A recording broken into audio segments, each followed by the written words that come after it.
All right. Good morning, New York City. This is the calm before the storm. Either late tomorrow evening or early Sunday morning, we are going to see snow start to begin to fall across our city. It will fall and then fall some more. And the forecasts don't always get it right, but what is being predicted right now, whether it's a foot of snow or even a little bit more, would be one of the biggest snowfalls that our city has seen in years. We haven't seen a foot of snowfall in quick succession since nearly 5 years ago. This weekend is going to be cold, it is going to be windy, and above all else, it is going to be a weekend where your city is prepared. Across every single level of government, we are working together to ensure that our streets are being kept clear, that New Yorkers are safeguarded, and that the most vulnerable among us are being connected with shelter. At 6 a.m. this morning, the sanitation department began brining our highways and major roadways. And for those unfamiliar, brining is a process where a salt and water solution is sprayed, making it much harder for snow to stick and for ice to form. Tomorrow, as the storm nears, we're going to see thousands of DSNY collection trucks and agency partners transformed into the nation's largest snow fighting operation. This is an operation that I trust with every ounce of my being in being the ones that will deliver us the exact kind of city response we need to see this weekend. We are going to see more than 2,000 of those sanitation workers begin 12-hour shifts starting tomorrow evening. They will salt as soon as we see the first snowflakes hit the ground with 700 salt spreaders, and then as soon as we see 2 inches of snow accumulate, we're going to see 2,200 plows activate across the city. That, by the way, is likely to occur Sunday morning. And all of this is going to be overseen internally by DSNY's Blade Runner 2.0 system, which monitors plowing and salting in real time to ensure that every community, every neighborhood, every part of New York City will be met with the services of the city government. Now, this is a storm that will also bring with it significant amounts of precipitation. It will carry a cold front as well. And that is why we have enacted a Code Blue, now in effect, which has been in effect since last night. This means that homeless services outreach workers have been and will continue to canvass the 5 boroughs so that we are connecting homeless New Yorkers with shelter and bringing them out of the cold. DHS is going to be bypassing the intake operation procedures just to ensure that we are getting people into these shelters as quickly as possible. No one is going to be denied across the city. And finally, while we are still waiting to make a final decision on whether school will be in person or virtual, we will communicate that decision to families by noon on Sunday. That is going to be a decision between in-person learning and remote learning. I have to apologize to the students that were hoping for a different answer. For a traditional snow day, that will not be the case. We will also be canceling PSAL activities on Sunday. Throughout every step of this storm, city government is going to communicate directly to you as New Yorkers. I encourage every New Yorker to join the more than 1 million who have already signed up for Notify NYC. You can do that by texting Notify NYC to 692-692. We will be sending you texts, updates, and alerts, and we will also regularly brief New Yorkers over the course of this weekend. And finally, I want to encourage New Yorkers to do their parts to stay safe this weekend. That is why we are issuing a hazardous travel advisory for Sunday and for Monday. So if you need groceries, if you need a new winter coat, if you need anything, frankly, that you are thinking about for this weekend, today is the day to make that trip. Because once the snow begins to fall, I want to encourage New Yorkers to do something that we don't often have the luxury of doing, which is to take a breath and stay home. Stay indoors, stay off the roads, watch the snow come down, watch the worst possible reality TV show you can find, and take some time away from the roads. Because while this is going to be a big storm, these are the kinds of challenges that New Yorkers and the hardworking men and women of New York City government overcome all the time. And it's a moment that this city is prepared to meet. So I ask once again to stay out of the elements and to know that the people alongside me and the hardworking men and women who are already hard at work across the city will be the ones to ensure that this is a storm that meets its match in the city. Thank you, and I'm now going to pass it over to our MTA CEO, Jenna Lieber. Thank you, Mayor. And I know some of us who dread reality TV are glad to know there's also football if it comes to that. But thank you for your leadership. And I've been in touch with Governor Hochul this morning. She's declared a statewide state of emergency. Obviously, the principal impacts of this pending storm are likely to be downstate, but she asked me to underscore the MTA will be operational this weekend. Obviously, we have detailed plans in place for storms like this to protect the network, to protect our riders, and to protect our employees. We pre-position a ton of equipment and personnel. I want to thank our workforce in advance. I know there are many city agencies that are going to be working 24/7, but the MTA workforce is always standing by and ready to deliver. We have 220 miles of subway that is out of doors. I won't specify the lines. New Yorkers know what they are. We'll be focused on making sure that those continue to be operational with our snow fighting trains, with the de-icing systems. We'll have tow trucks ready for wherever they are needed. And the same goes for the commuter railroads. So, but in any case, the bus network is ready to pick up the slack, as it always does in these situations. In these major storms, we have 35 snow fighting vehicles that can rapidly clear block streets, and all the buses will be fitted with trains. Articulated buses, those longer buses, will be taken out of service for safety reasons, but otherwise the entire bus fleet will be in action. Bridges and tunnels. We've got over 9,000 tons of roadway de-icer and over 100 pieces of equipment at the ready. The bottom line, New Yorkers, is this ain't our first rodeo at the MTA. We have handled big storms. New Yorkers have handled big storms, and we're ready to do this again this weekend. The mayor mentioned all the New York City apps and alerts to stay in touch with. We also have the same with the MTA. So pay attention to the MTA app, to the Train Time app, social media, digital screens in the stations. We'll have updated information. And we have an MTA service alert system, which can send you real-time personalized info. Get on the MTA website, sign up for that, so you'll know how your part of the MTA system is working as we go through this storm. Thank you, Mayor, and thank you, Governor, for your leadership as well. Thank you, and I'm now going to call up Chancellor Kamar Samuels. All right. What an exciting first month on the job. But even though this is a new role for me, as a teacher, principal, superintendent, it was always my delight to make sure we were making the best decisions on behalf of our young people. And this is no different. Over the past several days, teams across our system and city agencies have been working around the clock to monitor the weather, assess our options, and plan for every possible scenario. By the latest, noon on Sunday afternoon, we will announce whether schools will be, yes, either pivoting to remote or open for instruction. In either case, learning will continue in an environment the city deems safe.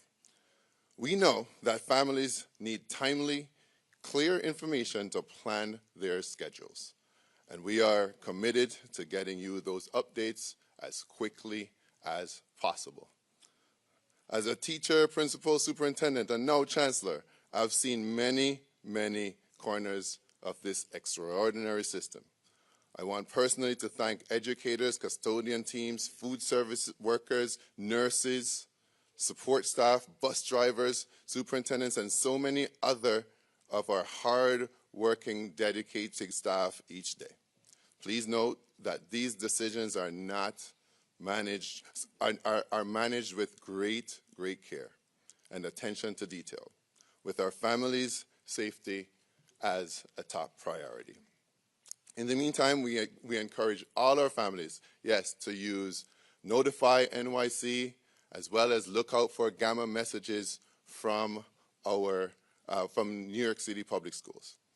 Now, I do want to announce a follow-up to the mayor that PSAL activities are canceled for Sunday. We also have other extended use permits that will be canceled for Sunday, as well as any Sunday academies. So I want to thank you all for your timely responses and encouragement, and say we are ready for whatever eventuality there is.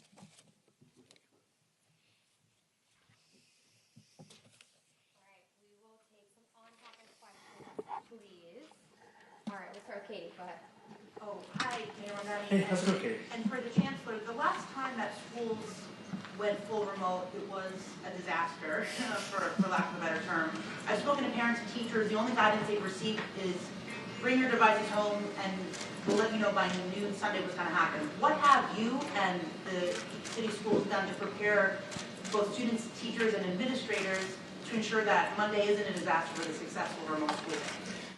I think the first thing is preparing in advance, and I think one of the issues that many students, teachers, and parents faced last time around was the inability for the system to handle the amount of people who were logging on all at once. And so I've been heartened by the work that our incredible Chancellor and all those of the DOE have done to stress test the system in advance. So yes, on Sunday by 12 p.m. we will let parents, teachers, and students know whether the day will be in person or remote, but we are preparing for the possibility of remote such that we do not repeat those mistakes of the past. Chancellor, if you want to add anything. Yeah. So I was a superintendent when the day you're talking about, that day will live in infamy. I will say that very clearly, I want to say very clearly, we have prepared in numerous ways for what might be a pivot to remote for next week. And we've stress tested the system both in person with students logging in, and as well we've had simulations. So we are prepared now, and we've increased the capacity to make sure that we can house as many students as possible on that day. So we now have the capacity of having 1 million students logging at the same time within 60 seconds. We now have that. And then secondly, we've also talked to parents and families about logging in early on Sunday so you can get prepared and used to the system, and then also having a staggered schedule on Monday to make sure, absolutely sure that we are prepared and have the capacity. So I'm very, very confident after having worked with so many of our partners to make sure that this is going to be successful in the login process. When was the last time you did a test? The most recent test was in December. Question about the weather for both the mayor and maybe Commissioner Iskel can weigh in on this as well. What concerns you the most about this storm now that we've seen there is sleet, possibly freezing rain, icing, and extreme cold involved in it? What are you most worried about when it comes to this storm? I think the thing that would worry me is if we find New Yorkers going about their lives as if there was no storm. And we want to encourage everyone to stay home. We want to encourage everyone that if there's a trip you need to take, if there's a person you need to see, do that today, do that tomorrow. But on Sunday, that is a day that we encourage everyone to stay home. Now, we are preparing for a range of potential snowfall, right? We're seeing the estimates now around 8 to 9 inches, let's say at the very least. It climbs up to potentially about a foot, if not a little bit more. What heartens me, frankly, is that in the work and in the meetings that I've been having with the incredible leadership that we have here is the knowledge of what the hardworking men and women of city government are already doing. So I'll give you this example. Brining the highways and major roadways. That's not just critical in preparing for the storm, but also in ensuring that once the storm has passed, that we can return back to the city as it was. This is when we're talking about the salting of the streets, when we're talking about the snowplow. I mean, the city has procured 700 million pounds of salt in advance of this storm to be prepared for this. So I feel quite confident in the abilities of those around me and in those who work for this city. And frankly, I'm thankful for their work, because what we're talking about is work that began at 6 a.m. today. What we're talking about is work that's going to be 12-hour shifts. It's going to be round the clock from a number of different agencies. But Commissioner, I don't know if you want to add anything. Sure. Yeah, thank you, Mr. Mayor. You know, as the mayor was saying, I think a big concern is what people do with their time on Sunday. You know, it's not only important for their safety that they stay home, it also enables our sanitation workers and crews to do their work clearing roads. It's also really important that if there are emergency crews that need to move around the city, that they can do that easily. And then I think the other thing that we are keeping our eye on, and I say this to somebody who's, it's my job to really be concerned about everything, but we're keeping a very, very close eye on the forecast Sunday night to see how that develops. And we're still a little bit early out.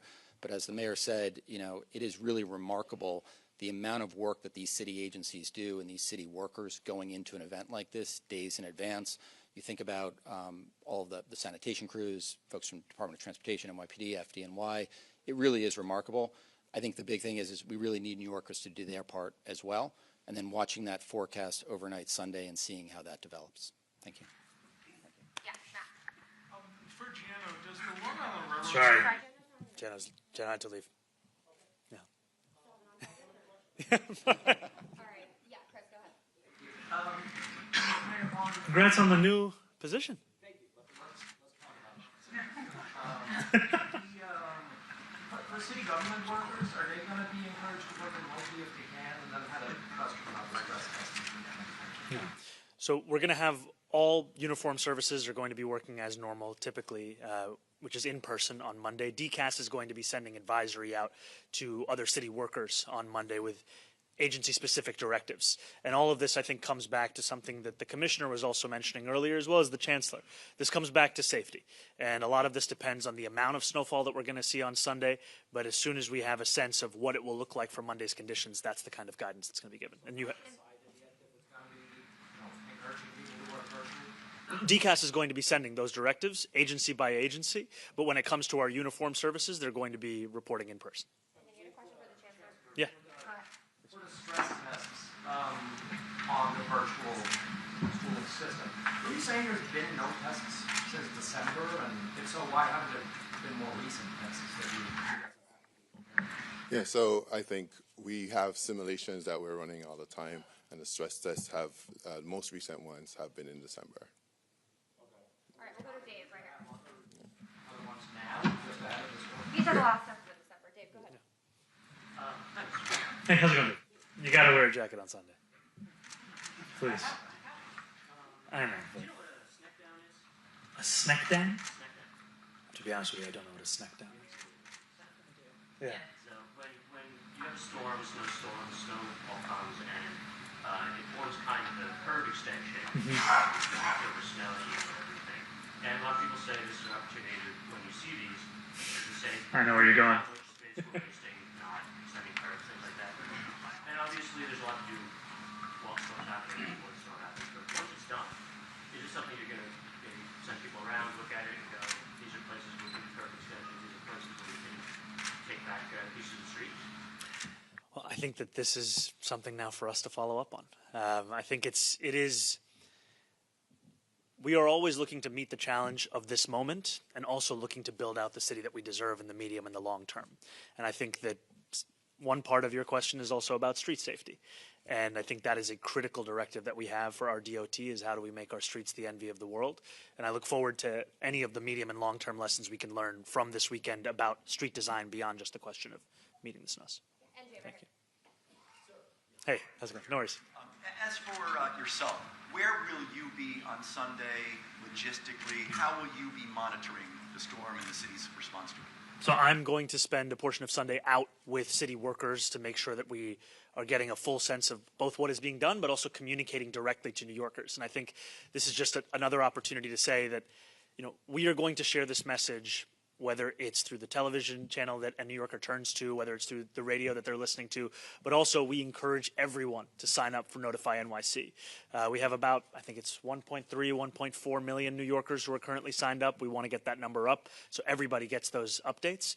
And then my job is to make clear that this is a city that's prepared, and then to keep in close contact with not only the leaders that you've already heard from, but also my deputy mayor, who is really not only running the entire operations, but is staying close at hand with any of the updates.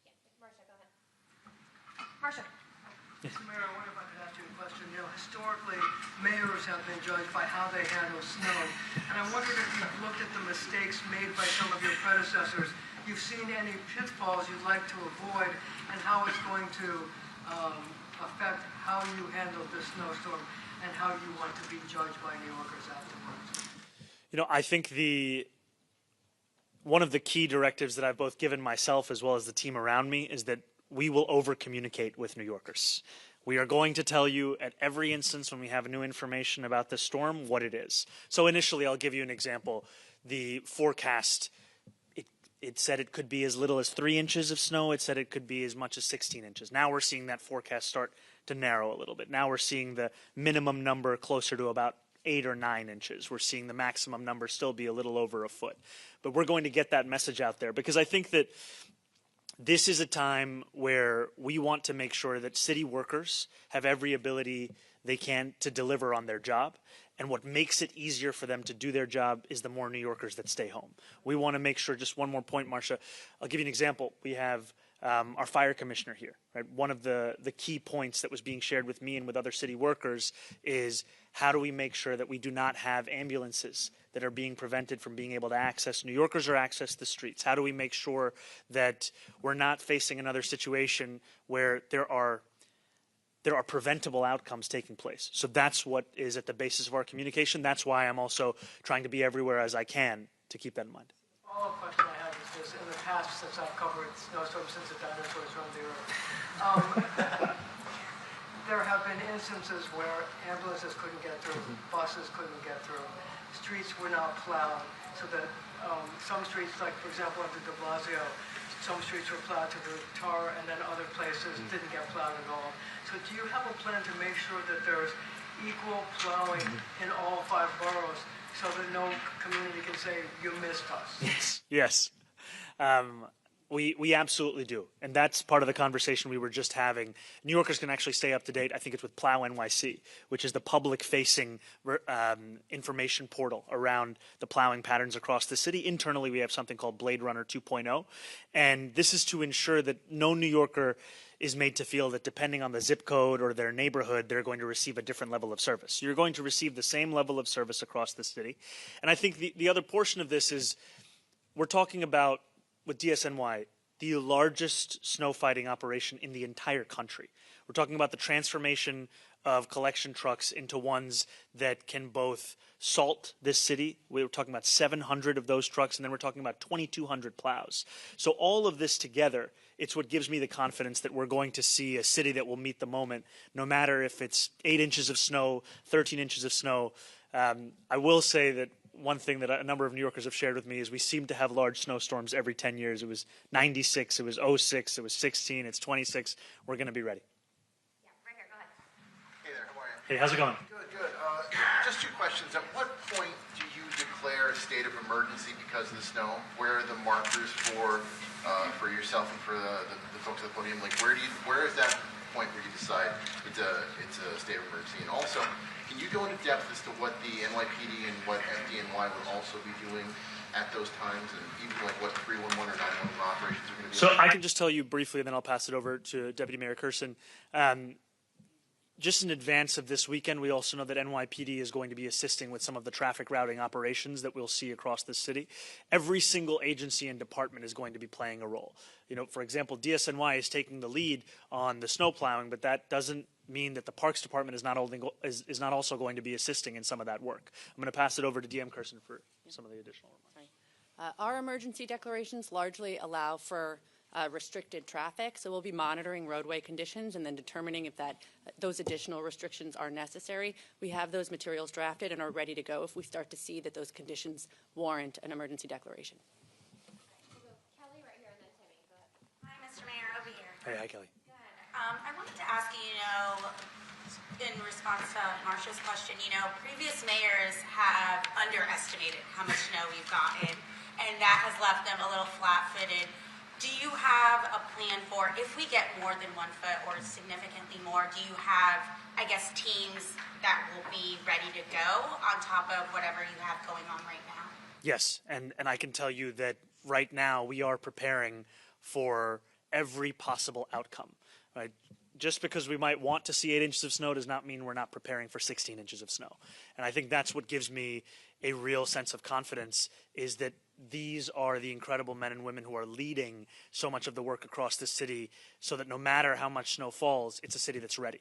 And I think the other part of this is just to explain, part of the reason why we're not making a determination until Sunday at 12 p.m. about whether school on Monday will be in person or remote is precisely because of the range in forecast. We take it very seriously when we call for a remote school day, because we know that it has an impact on parents' lives. So we want to both be respectful of their lives and give them enough time to make the plans if necessary for a change on Monday. Yeah, we'll go to Timmy and then Liz. I had a question about the remote learning. Obviously, I can see the argument for not wanting to cancel school that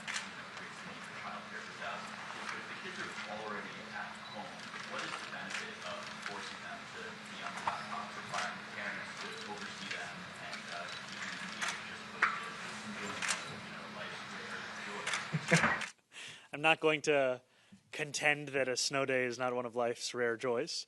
I will tell you that growing up in the city was one of my favorite memories. To be very clear and direct with New Yorkers, we are also bound by state law that requires 180 days of instruction. And as previous administrations have added additional holidays into the school calendar, it leaves our school calendar without any flexibility for the potential of a lack of an educational day. So if it is too much snow to call for students and educators to come to school, that's what also pushes us to require remote learning to take place from home. Liz, go ahead. Hi, Liz. How are you? I wanted to follow up on that question. Please. What is your opinion of remote learning? And were it not for the restrictions of the calendar, let's say you had the flexibility and you could have given kids a snow day, would you have? I guess I'm trying to ask, is it really the end of traditional snow days in New York, or can you see another time where, barring the calendar, the school calendar, you would be willing to grant kids a day off? I will not stand here and say that it's the end of anything. I will tell you that for Monday, however, these are the two options. And I think that there is, we will operate under the constraints as we have from the state, but we are also in the knowledge that those are constraints that could change at some point in the future. I'll add if the Chancellor wants to add anything. Well, you don't have to look too far to realize the mayor is a lot more fun than I am, right? And so, for me, I think it's very, very clear that, given the constraints that we have with the state, and given the new life and the new era that we're in, there are benefits to remote learning. And I might offer that folks might begin to think about this as reimagining what the snow day looks like. No one is asking kids to be on a device for 6 hours and 20 minutes, right? And so we have to be flexible in our approach. Some learning will be synchronous, some will be asynchronous. You can still have your hot chocolate, you can still go out and enjoy the snow, but we really want to make sure that, especially since the pandemic, our children have missed more school than they did before, and we want to make sure that instruction continues even when it's disrupted by weather, or attempted to be disrupted by weather patterns. All right, we've got time for one more. Hannah, go ahead. I know Jana's not here, but I'm wondering, is there a certain amount of snow in which, the MTA has prepped you that there will be significant delays, no doubt? Is there a threshold in the amount of snow, 8 inches? What we've heard from the MTA is that they're prepared for any potential eventuality across the spectrum of snowfall that we've been briefed on. And I think that that is something that, whether it's the trains, whether it's the buses, we are talking about a system that can handle this and a system that is prepared. Thank you. Thank you guys so much. All right, let's just take one more and then we have to go. Go ahead. What does the capacity look like given the cold blue right now? I mean, is there enough space in shelters to safely house people who are taken in from the cold? So what does that look like? Absolutely. There is enough capacity for homeless New Yorkers, and I want to say thank you to the city workers at our Department of Homeless Services who have been doing the work of actively canvassing homeless New Yorkers wherever they may be across New York City to get them into, whether it's single unit beds or stabilization beds. And the most important thing is getting homeless New Yorkers off the streets, out of the cold, into shelter. And that's why, as we've been briefed, we are seeing DHS saying, the standard operating procedures of intake and all the different forms and procedures we have to go through, those are being put aside for a moment of a code blue. Because right now, we're not just talking about snowfall, we're talking about cold.